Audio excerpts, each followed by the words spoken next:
গলনাবাড়ি বধ্যভূমি ১৯৭১ সালের মহান মুক্তিযোদ্ধার ভয়াবহ গণহত্যার স্মৃতিবিজড়িত খুলনা অঞ্চলের অন্যতম বধ্যভূমি এটি। খুলনা বিশ্ববিদ্যালয় এবং মঈন নদীর তীরে এ বধ্যভূমি স্মৃতিস্তম্ভটির অবস্থান। তৎকালীন পূর্ব পাকিস্তানে বেতার কেন্দ্রে মুক্তিযোদ্ধা এবং সাধারণ মুক্তিকামী মানুষকে ধরে এনে গলনাবাড়ি মঈন নদীর তীরে ফেলানো হয় এবং পরবর্তীতে শোনা যায় ৫ ট্রাক ভর্তি মানুষের মাথার খুলি এবং হাড়গোড় পাওয়া যায়। ধারণা করা যায় প্রত্যক্ষদর্শীদের মতে তৎকালীন সময়ে প্রায় ১৫,০০০ মানুষকে হত্যা করা হয়েছিল।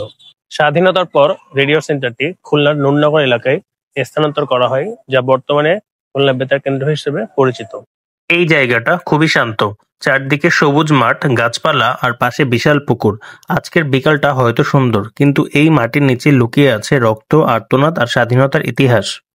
কিন্তু এই নিরীহ সৌন্দর্যের আড়ালে লুকিয়ে আছে এক ভয়ঙ্কর ইতিহাস। এটাই গলনাবাড়ি বধ্যভূমির স্মৃতিস্তম্ভ, যেখানে নিভে গিয়েছিল শত শত প্রাণ।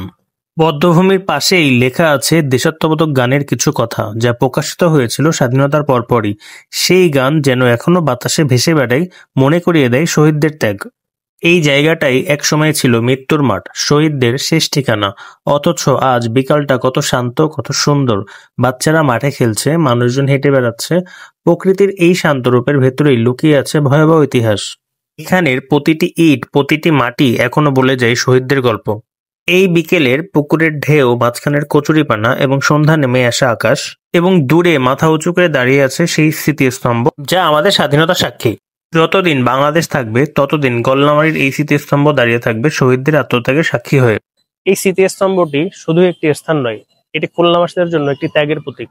যেসব শহীদদের শরণার্থে এই স্মৃতিস্তম্ভটি নির্মিত হয়েছিল, আজ আমরা বেঁচে আছি তাদেরই ত্যাগের ঋণে।